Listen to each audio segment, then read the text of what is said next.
ما همراه هستن. آقای بندری، در تصاویر می‌بینیم مردم در شب‌ها بسیار خشمگینن و این شب تا پاسی از شب در این شهر اعتراض می‌کردن. حتی بعضی از ساختمان‌ها به آتش کشیده شد. چه می‌گذره در این شهر؟ ببینید، با درود بر شما همه زنانی که به پا خواستن در سرتاسر ایران، آنچه که در چاوه‌ها در واقع الان شاهدش هستیم ادامه همون تظاهراتی است که در زاهدان و شهرهای دیگه قبلا بود، اما یک مسئله در ابهام بود. همچنان که شما اشاره فرمودید الان این مسئله از حالت ابهام بیرون اومده و قضیه تجاوز فرمانده نیروهای انتظامی چابهار بر این دختر معصوم 15 ساله ماهور بلوچ مشخص شده الان که متاسفانه نیروهای امنیتی اونجا تحت فشار قرار گذاشتن. از یک طرف یکی از روحانیون پسر تایید میکند این قضیه رو که از نزدیک رفته مسئله رو انجام داده و پدر رو مجبور میکنند که تکذیب کند، ولی واقعیت این است آنچه که بر زنان بلوچ رفته است در مقایسه با سرتاسر ایران میشه گفت در واقع و همون شدتی که همه ستم ها بر مردم بلوچ بیشتر است، این هم بیشتر بوده است در این سیستم مرسالاری که در ایران حاکم است. قضیه ایران شهر یادتون هست چندین سال پیش که تجاوز در واقع به چندین 10 نفر دختر بلوچ شده بود توسط به شکل سازمان یافته توسط همین نیروهای نظامی امنیتی. در نتیجه الان مردم بلوچ در چابهار به خصوص و الان هم با توجه به اینکه اینترنت قطع هست قطعا در شهرهای دیگه هم شروع شده و یا شروع خواهد شد، دارن اعتراض میکنن به این ستمی که به این شکل در واقع کسانی که دارای قدرت هستند و با استفاده از قدرت خودشون اینگونه در واقع ستم روا میدارن. اخبار موثقی هم به ما از در واقع منابعمون که توی کویته پاکستان که مرکز بلوچستان پاکستان است رسیده اینه که نیروهای زینبیون و فاطمیون رو در اتوبوس‌های بسیار تعداد زیادی دارن بسیج میکنن که بفرستن و گویا از دیروز هم شروع کردن به حرکت کردن به این سمت. اینترنت که کلا قطع هست در بلوچستان و تهدید میکنن تمام مردمی رو که به شکلی فکر میکنن که میتونن موثر باشن، از هنرمندان گرفته تا به هر حال شخصیت‌های اجتماعی و نمیدونم به هر حال سرداران و ریشسفیدان این گونه افراد. واقعیت اینه که الان جمهوری اسلامی ایران با توجه به اینکه الان زنان پیش قدم این مسئله شدن، ستمی که بر آنان روا رفته، همچنان که از ابتدا در واقع به این مقاومت پیوسته بودن زنان، امید آنچنان هست که این مسئله در واقع فراگیر همچنان که شده است ادامه داشته باشد و اعتصابات سراسری واقعا هم شکل سازمان یافته بپیوندند و بتوان در واقع این مردم به خواستهای انسانی خودشون برسند. و مشخصا در مورد سیستان و بلوچستان جناب بنده پیش بینی شما در روزهای آینده چه هست با توجه به این توصیفی که از اوضاع جاری در این استان همیشه محروم نگه داشته شده در واقع شما داشتید همین الان؟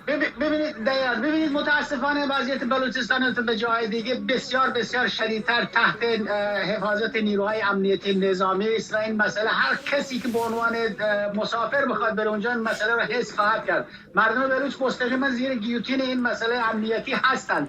اما با تمام این اوضاع و احوال واقعیت این است که مردم بلوچ با تمام این عدم سازمان یافتگی که دارند در واقع به دلیلی که پراکندگی که اونجا وجود داره در میان خود مردم به دلیل نبود آزادی‌ها و به دلیل نبود تشکلات موجود در میدان، با این وجود شاهد بودیم در آن دورانی که مسئله سوختران مطرح شده بود سر تا سر مناطق جغرافیایی که مردم بلوچ در واقع ساکن بودن، یعنی حتی در جنوب استان کرمان که مردم بلوچ بودن پیوستن به این مسئله و الان به انتظار همین هست که مردم بلوچ در این رابطه ساکت نخواهند بود. بخصوص برای مسئله به قول معروف تو جامعه مرسالار مسئله ناموسی مطرح است، یعنی به شکلی در واقع میشه غیرت مردانه را هم میشه آزمود. ولی واقعیت اینه که این مسئله باید مورد حمایت کل سرتاسر مردم ایران قرار بگیره، همچنان که مسئله جان آزادی زن زندگی آزادی در سرتاسر ایران پیچیده. در هر چابهار هم دیروز این جوانان بلوچ به همین شکل این شعار رو میدادن و مطمئن هستیم که این شعار همچنان سرتاسر بلوچستان خواهد. از همین حالا هم جناب بندوی شاهد حمایت همگانی هستیم از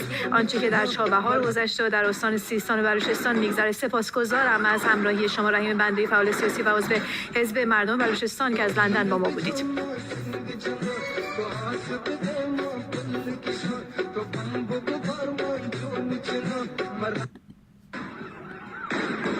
لیلا سعادتی همکارم اینجاست در استودیو برای پرداخت.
مردم چابهار 5 مهر 1401 برای تجاوز به دختر کودک بلوچ توسط فرمانده نیروی انتظامی و قتل مهسا امینی.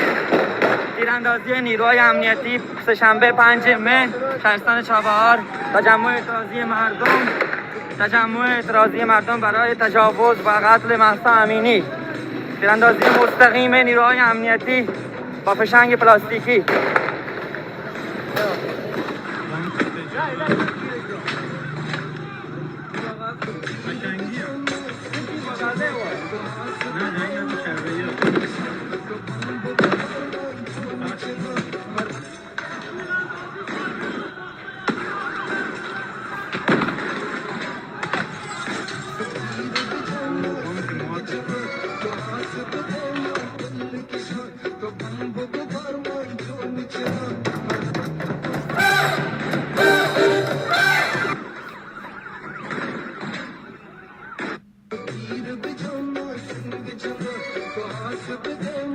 چه نکاتی داشت و دقیقاً چه اتفاقی افتاده در چابهار، چه میگذره؟ اونجا که در چابهار میگذره به نوعی میشه گفت که هم در راستای اعتراض و تأخیر، هم در به حال یک مسئله مختص هست به اون منطقه که متاسفانه ابعاد مختلفی از خشونت جنسیتی در اون دیده میشه.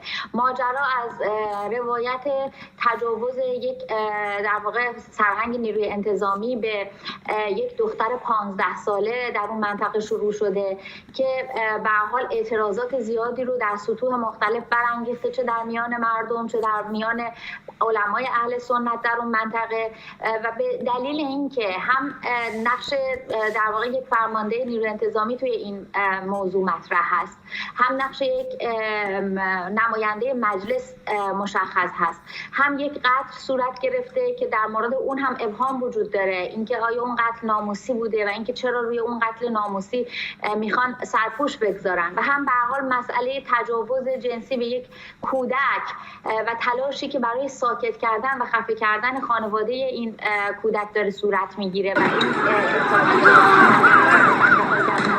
رسانی بکنی قصد رو به گردن شما میندازیم. اینها همش مجموعه عواملی هست که باعث شده که در چابهار شرایط اعتراضی پیش بیاد. مردم معترض هستن، میدونیم فرهنگ عرفی در اون منطقه حاکم هست. به هر حال مسئله تجاوز، مسئله قتل ناموسی، اینها همه توی اون وضعیت پیچیده ای رو ایجاد کرده که حتی فعالان بلوچ هم تحت فشار هستن برای اینکه بیش از این در این مورد اطلاع رسانی نکنن و حرف نزنن. خانم دوستدار همراه ما بمونید. ما ابتدا بریم بخشی از تصاویر مربوط به اعتراضهای دیشب در چابهار رو ببینیم. همونطور که خانم دوستدار توضیح دادن، علاوه بر اعتراض به قتل مهسا امینی، موضوع تجاوز یکی از نیروهای امنیتی در فرماندهی این شهر به یک دختر خردسال هم مطرح بود و اعتراضهای بزرگی رو به همراه داشته. ببینیم برمیگردیم.